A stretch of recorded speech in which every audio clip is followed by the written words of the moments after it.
Já estamos de volta com o Gazeta Entrevista para receber aqui os nossos primeiros convidados. Olha, eu vou falar aqui de um assunto muito interessante, é a Justiça pela Paz em Casa.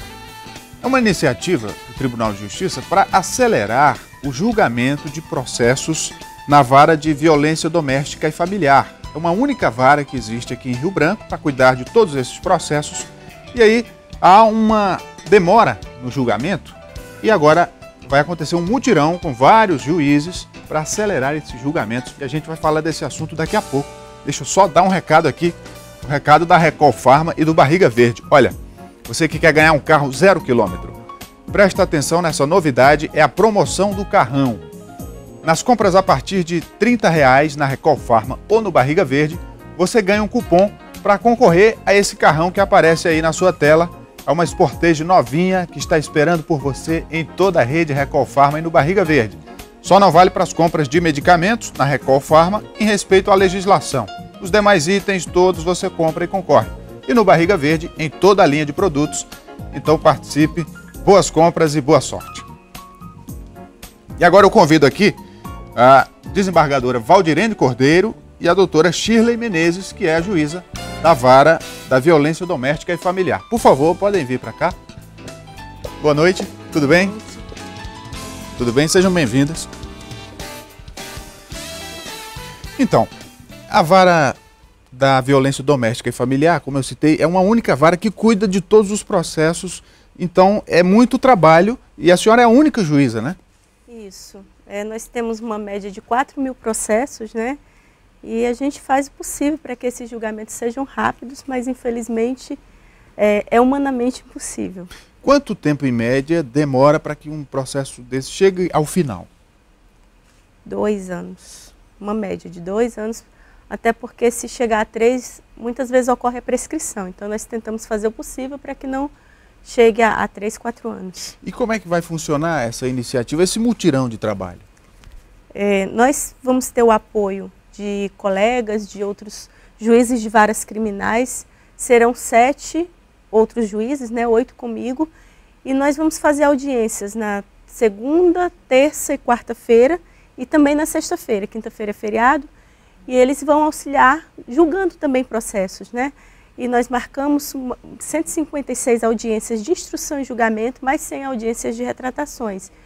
E eles vão auxiliar nesses julgamentos. Doutora Valdirene, esses processos costumam chegar em segunda instância? Sim, chegam. Agora, o objetivo maior desse movimento, dessa campanha, é acelerar efetivamente o julgamento, né? Para que a prestação jurisdicional seja efetivamente entregue a quem nos procura. E vai ocorrer do dia 3 ao dia 7, como dito já pela doutora Shirley, e visa também conscientizar a não violência contra a mulher, afora informar a própria mulher dos seus direitos, da existência dos seus direitos. Mas no caso, os processos que chegam em segunda instância já não são tantos, né? Não, são... Quantidade bem menor. Bem menor, em relação à demanda que a doutora, que está à frente de julgamento da doutora Shirley, é bem menor.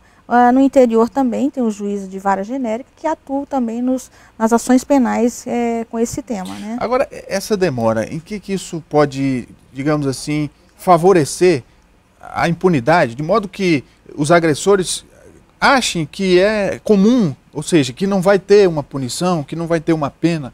São vários os fatores que contribuem para que um processo demore, e esse não seria diferente. Você não quando está na fase de instrução, você não localiza testemunha, às vezes o juiz não está presente por motivo justificado, férias, e outro colega vem para fazer instrução, demora na delegacia, porque tudo começa na delegacia até chegar no judiciário, tem a denúncia, em casos de denúncia, tem o Ministério Público, tudo tem prazo, é muito sério, mas demora às vezes. E a pauta, a nossa pauta, é muito extensa, tanto que foi necessário se fazer um mutirão com a contribuição dos outros colegas. Agora, doutora Shirley, a doutora Valdirene citou aí a fase inicial, lá na polícia, né, na investigação. Isso. A importância de se fazer um trabalho bem feito desde o início, para que o juiz tenha provas, ali tenha material suficiente para julgar.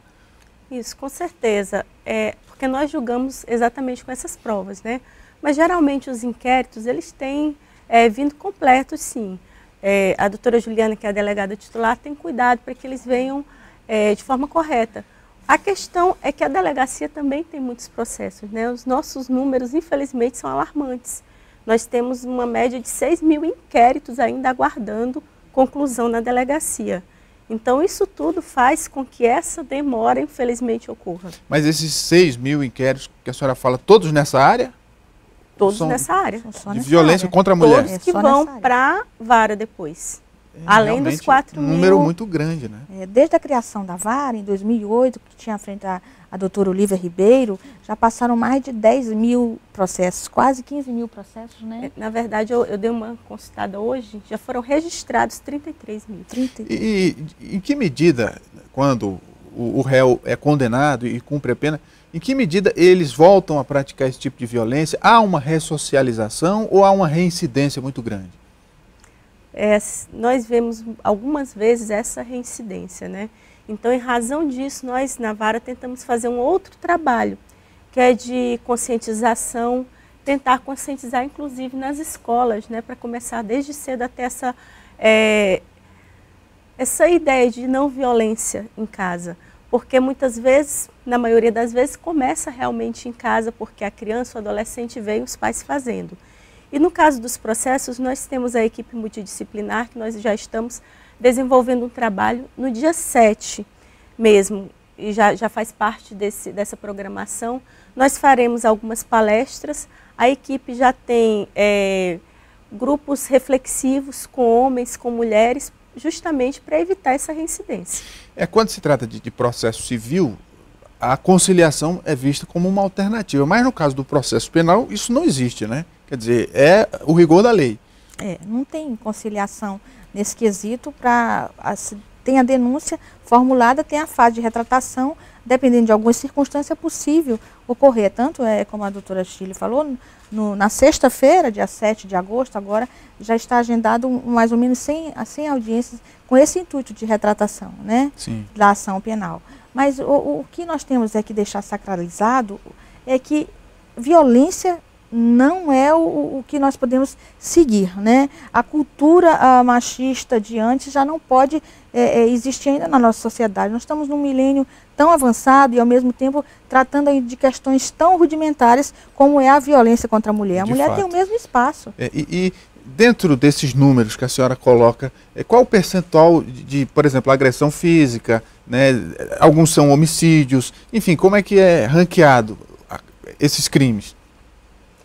Nós temos uma quantidade muito grande de lesão corporal e ameaça, são os crimes mais comuns, né? Sim. E foi até interessante você mencionar sobre homicídio, porque faz parte também do mutirão 2 júris que serão realizados. Aí vai ser por vara especializada. Na segunda-feira, o 2º tribunal do júri vai fazer um júri específico sobre feminicídio e na terça-feira o 1º tribunal do júri. E faz parte também do mutirão. Quer dizer, a maioria é agressão, né? Agressão e ameaça. São situações que ocorrem dentro de casa, muitas vezes no dia a dia, na convivência. Exatamente, muitas vezes por intolerância das partes, né? Tanto do homem, muitas vezes da mulher, que não conseguem conversar. Mas o fator hoje que eu reputo de maior, o motivo maior é droga, bebida e ciúme. Esses são os maiores motivos de uma agressão.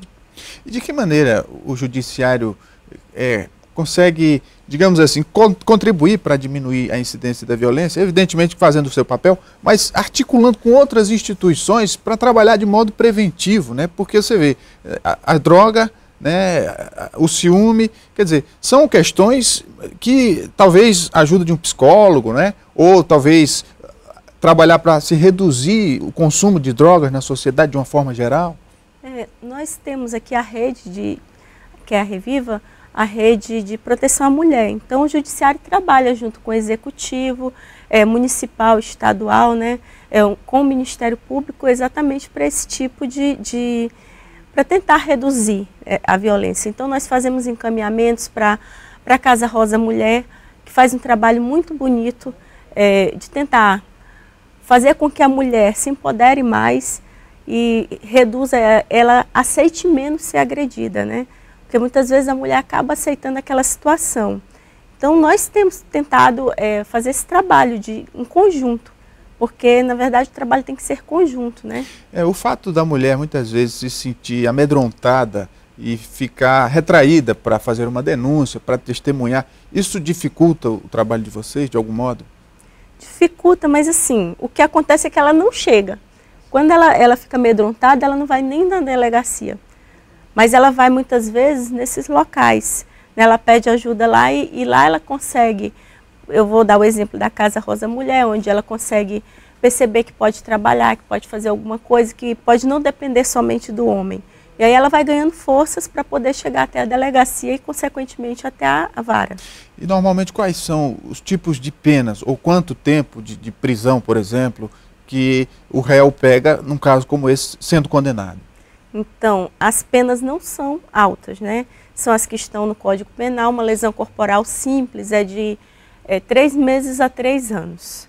Para um réu primário, vai cumprir no regime aberto. Mas aí a vara de execução, a VEPMA, né, que é de penas medidas alternativas, geralmente tem feito o cumprimento dessas penas de uma forma alternativa também, com palestras, para tentar fazer com que esse réu ou esse apenado, né, ele se ressocialize, o reeducando se ressocialize e não volte a cometer isso aí. Quando a gente vai estudar os números da violência contra a mulher, alguns realmente são assustadores. Mas, na opinião de vocês, isso se trata do aumento da violência contra a mulher ou de mais mulheres que estão fazendo denúncias? Com certeza de mulheres que estão mais fazendo denúncia. Violência existe, nós não podemos negar. Mas com a Lei Maria da Penha e agora com a nova lei do feminicídio, que é o crime praticado exatamente pela condição de gênero, agora de março de 2015, isso deu mais empoderamento à mulher. E ela se sente mais com condições de vir à delegacia, ao judiciário, ao Ministério Público, fazer a denúncia de que está sendo agredida. E isso acaba criando um movimento positivo na sociedade, com certeza, né? Com certeza. Mas o principal movimento que vai empoderar a mulher, primeiro, ela conhecer os seus direitos. E segundo, nas escolas, a educação é sempre básica. Nós não temos que ensinar a mulher a se proteger da violência. Nós temos que ensinar os homens a não agredir as mulheres. Essa é a ideia. Mulher quer respeito, só isso. Muito bem. Conversei aqui com a doutora Shirley Menezes, juíza titular da Vara da Violência Doméstica e Familiar, e com a desembargadora Valdirene Cordeiro. Muito obrigado pela vinda. Nós que agradecemos a oportunidade. O Gazeta Entrevista vai fazer o intervalo e a gente volta daqui a pouco. Continue com a gente.